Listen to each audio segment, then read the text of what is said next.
വൈറലായി മാറിയ മകളുടെ ഫേസ്ബുക്ക് കുറിപ്പിന് തലക്കെട്ട് വായിച്ചയാൾക്ക് തലകറങ്ങി. പോസ്റ്റിന് താഴെ വന്ന കമൻറ്റുകളാണെങ്കിൽ അസഹനീയം. സാധാരണ അവൾ എഴുതാറുള്ള എല്ലാ ഓൺലൈൻ മാധ്യമങ്ങളുടെയും ലിസ്റ്റ് കഴിഞ്ഞ ദിവസമാണ് ഓഫീസിലുള്ള എല്ലാവർക്കുമായി ഷെയർ ചെയ്തു കൊടുത്തത്. ഇതിപ്പോൾ ആരൊക്കെ കണ്ടിട്ടുണ്ടാവുമെന്ന് ഒരറിവുമില്ല. പോസ്റ്റിന് താഴെയുള്ള കമൻറ്റുകൾ ഒന്നൊന്നായി നോക്കി. അതിൽ പലതിലും ഓഫീസിലുള്ള പലരും റിയാക്ട് ചെയ്തിട്ടുണ്ട്. ചിലർ ഹാഹാ റിയാക്ഷൻ വരെ ഇട്ടിട്ടുണ്ട്. 2000-ലധികം പേർ ഇപ്പോൾ തന്നെ ആ പോസ്റ്റ് കണ്ടിട്ടുണ്ട്. കമൻറ്റുകൾ നോക്കിക്കൊണ്ടിരിക്കെ ഒരിക്കൽ കൂടി അദ്ദേഹം പോസ്റ്റിൻ്റെ ക്യാപ്ഷൻ നോക്കി. വിവാഹത്തിന് മുൻപേ അയാൾക്കൊപ്പം കിടക്ക പങ്കിട്ടതിൽ എനിക്കൊരു കുറ്റബോധവും തോന്നില്ലെന്ന പെൺകുട്ടിയുടെ കുറിപ്പ് വൈറലാവുന്നു. അതിനൊപ്പം ലിങ്കിൽ തംബ്നെയിൽ കൊടുത്തിരിക്കുന്നത് ലാസ്റ്റ് വെക്കേഷൻ ഡൽഹിയിൽ പോയപ്പോൾ താൻ എടുത്തുകൊടുത്ത അവളുടെ ഫോട്ടോയും. പോസ്റ്റിന് താഴെ വന്ന കമൻറ്റുകൾ അത്രയും അശ്ലീല ചുവയുള്ളതും. കഴിഞ്ഞ ദിവസം കൂടി സ്വന്തം മകളുടെ എഴുത്തുകൾ ഫേസ്ബുക്ക് ഓൺലൈൻ മാധ്യമങ്ങളിൽ വരുന്നതിനെക്കുറിച്ച് പറഞ്ഞ് അഭിമാനിച്ചിരുന്ന അച്ഛനായിരുന്നു താൻ. എന്നാൽ ഇന്നതോർത്ത് വേദനിക്കുന്നു. അവൾക്ക് 24 വയസ്സുണ്ടെങ്കിലും തനിക്കെന്നും അവൾ കൊച്ചു കുഞ്ഞു തന്നെയാണ്. ഫോണെടുത്ത് ഡയൽ ചെയ്തു.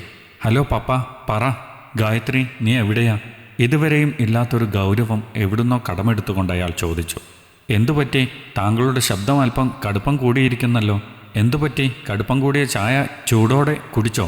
നീ ഇന്ന് ഓൺലൈൻ മീഡിയയിൽ എന്താണ് എഴുതി കൊടുത്തിരിക്കുന്നത്? എൻ്റെ പുതിയ സ്റ്റോറി ഞാൻ ഇന്നലെ പറഞ്ഞിരുന്നില്ലേ? എന്നോട് പറഞ്ഞത് അവിടെ ഇരിക്കട്ടെ. നീ വായനക്കാരുടെ അഭിപ്രായങ്ങളൊക്കെ നോക്കിയോ? ഇല്ല പപ്പ. എന്തുപറ്റി? ഇവിടെ കുറച്ച് തിരക്കായിപ്പോയി. അതുകൊണ്ട് ഞാൻ ഓൺലൈനിൽ വന്നിരുന്നില്ല. ഞാൻ നോക്കിയിട്ട് പപ്പയെ വിളിക്കാം.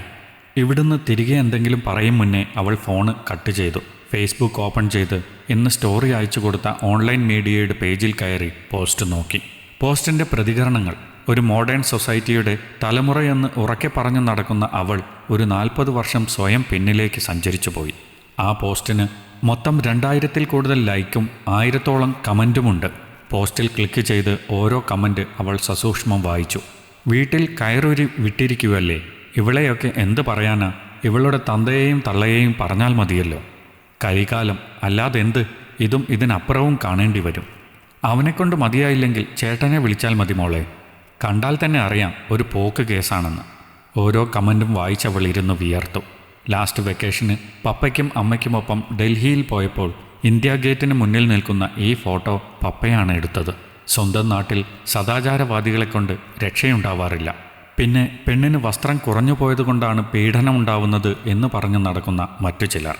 അന്ന് ഡൽഹിയിൽ പോയപ്പോൾ മിനി സ്കേർട്ട് ഇട്ടത് തന്നെ ധൈര്യമായി അവിടെ ഇട്ട് നടക്കാമല്ലോ എന്നുള്ളത് കൊണ്ടാണ്. ഈ കമൻറ്റ് പപ്പയും കണ്ടിട്ടുണ്ടാവും. അവൾക്ക് ഒരു ചെറിയ വിഷമം തോന്നി. ഈ ലിങ്ക് തുറന്ന് ഒരാൾ പോലും ഇത് വായിച്ചിട്ടുണ്ടാവില്ല. ക്യാപ്ഷനൊപ്പം സ്വന്തം ധാരണകൾ കോർത്തുവെച്ച് മനസ്സിൻ്റെ ചീഞ്ഞളിഞ്ഞ നിലപാടുകളായിരിക്കും കമൻ്റായി ഛർദ്ദിച്ച് വെച്ചിരിക്കുന്നത്. പോസ്റ്റിന് റീച്ച് കിട്ടാൻ വായനക്കാരുടെ ഈ ലൈംഗിക ദാരിദ്ര്യം തന്നെയാണ് ഓൺലൈൻ മീഡിയകളും മുതലെടുത്തിരിക്കുന്നത്. എല്ലാ കമൻറ്റിനും റിപ്ലൈ കൊടുക്കാൻ നിന്നാൽ വീണ്ടും അവർ വാക്കുകൾ കൊണ്ട് കുത്തിക്കയറും. ആ പോസ്റ്റ് അവിടെ കിടന്നെന്നു കരുതി എനിക്കൊന്നുമില്ല, ഞാനെന്ന വ്യക്തിയും മാറുന്നില്ല. പിന്നെ പപ്പയ്ക്ക് വേണ്ടി പോസ്റ്റ് ഡിലീറ്റ് ചെയ്യണമെന്നുള്ള മെസ്സേജ് അയച്ചു. ശേഷം ഫോണെടുത്ത് പപ്പയെ വിളിച്ചു. പപ്പ, അത് വെറുമൊരു കഥയല്ലേ? പിന്നെ അതിന് കൊടുത്ത ക്യാപ്ഷൻ വെച്ച് ആളുകൾ ഓരോന്ന് വിളിച്ചു പറഞ്ഞെന്ന് കരുതി പപ്പ എന്തിനാ വിഷമിക്കുന്നത്? പപ്പ എന്തിനാ മൂളുന്നത്? എന്തെങ്കിലും ഒന്ന് പറ പപ്പ. ആ പോസ്റ്റ് ഡിലീറ്റ് ചെയ്യാൻ നീ പറഞ്ഞില്ലേ? പറഞ്ഞു പപ്പ. എന്താ, പപ്പയ്ക്ക് എന്നോട് ദേഷ്യമുണ്ടോ? പപ്പയുടെ ഓഫീസിലുള്ളവരൊക്കെ അത് കണ്ടു കാണും അല്ലേ പപ്പ? അവർ എന്ത് വേണമെങ്കിലും വിചാരിക്കട്ടെ, പപ്പയ്ക്കറിയാലോ എന്നെ, അത് മതി. പപ്പ പറയും പോലെ മറ്റുള്ളവർ പറയുന്നത് നോക്കി നടന്നാൽ നമ്മൾ നമ്മളായി ജീവിക്കാൻ മറന്നുപോകും. എനിക്ക് ഞാനായി ജീവിച്ചാൽ മതി. മൂളാതെ പറ പപ്പ. അതെ. എന്നോട് ദേഷ്യമൊന്നുമില്ലല്ലോ അല്ലേ? എന്തിന്? ഒന്നുമില്ല. എഴുത്തുകാർ എപ്പോഴും സ്വതന്ത്രരാണ്. അവരുടെ ചിന്താമണ്ഡലത്തിൽ വരുന്നത് അവർക്ക് എഴുതാം. അതിന് തടയിടാൻ ഞാനാരാ? അത് പറഞ്ഞ് അദ്ദേഹം ചിരിച്ചു. പപ്പയോട് ബൈ പറഞ്ഞവൾ ഫോണ് കട്ട് ചെയ്തു. തൻ്റെ പ്രൊഫൈലെടുത്ത് പതുക്കെ എഴുതി തുടങ്ങി. ഏതു സ്ത്രീക്കും തനിക്കിഷ്ടമുള്ള ആർക്കൊപ്പം ജീവിക്കാമെന്ന നിയമമുള്ള രാജ്യത്താണ് ഞാൻ ജീവിക്കുന്നത്. അതിനർത്ഥം എനിക്കിഷ്ടമുണ്ടെന്ന് പറഞ്ഞ് നാട്ടിലുള്ള എല്ലാവരുടെയും കൂടെ ജീവിക്കാൻ പോകുന്നു എന്നല്ല. സ്വന്തം അനുഭവങ്ങളാണ് എഴുത്തുകാർ എഴുതി ആത്മനിർവൃതി അടയുന്നതെന്ന് ആരാണ് പറഞ്ഞത്? ചിന്തകളും ഭാവനകളും കൂട്ടിക്കലർത്തിയാണ് മിക്കപ്പോഴും കഥാകാരന്മാർ തങ്ങളുടെ കഥയ്ക്ക് ചായം പിടിപ്പിക്കുന്നത്. സ്വന്തം ഇഷ്ടാനിഷ്ടങ്ങളും അഭിപ്രായ സ്വാതന്ത്ര്യവും സാമൂഹിക കാഴ്ചപ്പാടുകളും അതിൽ കൂട്ടിച്ചേർക്കാറുണ്ടെന്നുള്ളത് വാസ്തവം. വിവാഹത്തിന് മുൻപേ അയാൾക്കൊപ്പം കിടക്ക പങ്കിട്ടതിൽ എനിക്ക് ഒരു കുറ്റബോധവും തോന്നിയിട്ടില്ലെന്ന് പറഞ്ഞത് ഞാൻ ജന്മം നൽകിയ കഥാപാത്രമാണ് എന്ന് കരുതി ഞാനതിന് റെഡിയാണെന്നല്ല അത് പറയുന്നത്. ആൺപെൺ സുഹൃത്തുക്കൾ ഒരുമിച്ച് പോയപ്പോൾ അപകടത്തിൽ അവർ മരിച്ചുവെന്ന വാർത്തയ്ക്ക് താഴെ പോലും ആണും പെണ്ണും ഒരുമിച്ച് പോയതുകൊണ്ടാണ് അപകടം ഉണ്ടായതെന്ന് പറഞ്ഞ് സ്വന്തം വിവരവും വിദ്യാഭ്യാസ മഹിമയും എഴുതി വെച്ചിട്ട് പോയവരോട് എന്ത് പറയാനാണ്? ആണും പെണ്ണും ഒരുമിച്ചിരുന്നാൽ അനാശാസ്യവും ലൈംഗികത എഴുതുന്നവർ അഭിസാരികയായി മുദ്രകുത്തപ്പെടുന്നതും എന്തുകൊണ്ടാണെന്ന് മാത്രം അറിയില്ല. ഒരു പെണ്ണിട്ടിരിക്കുന്ന വസ്ത്രം നോക്കി അവളുടെ സ്വഭാവത്തിന് വിലയിടുകയെന്നതും വിലയിടുന്നവൻ്റെ സ്വഭാവദൂഷ്യം കൂടിയാണ് വിളിച്ചു പറയുന്നത്. സോഷ്യൽ മീഡിയ അക്കൗണ്ടും ഫോണും സ്വന്തമായുണ്ടെന്ന് കരുതി ആരെയും എന്തും പറയാനുള്ള ലൈസൻസായി നാവിന് ലൈസൻസ് ഇല്ലാത്തവർ കരുതിയിട്ടുണ്ടെങ്കിൽ നിങ്ങളുടെ ലൈസൻസ് സ്വയം റദ്ദ് ചെയ്യേണ്ട സമയം അതിക്രമിച്ചിരിക്കുന്നു. തോന്നിയത് വിളിച്ചു പറയുമ്പോൾ ഓർക്കണം, അവൾ ആരുടെയെങ്കിലും അമ്മയോ പെങ്ങളോ മകളോ ഭാര്യയോ ആവാം. സ്വന്തം വീട്ടിൽ ആർക്കെങ്കിലും ഇങ്ങനെ വന്നാൽ എന്തു ചെയ്യുമെന്ന് ഓർത്തിട്ടുണ്ടോ? അപ്പോൾ പറയും, എൻ്റെ വീട്ടിലെ പെണ്ണുങ്ങൾ ഇങ്ങനെയല്ലെന്ന്.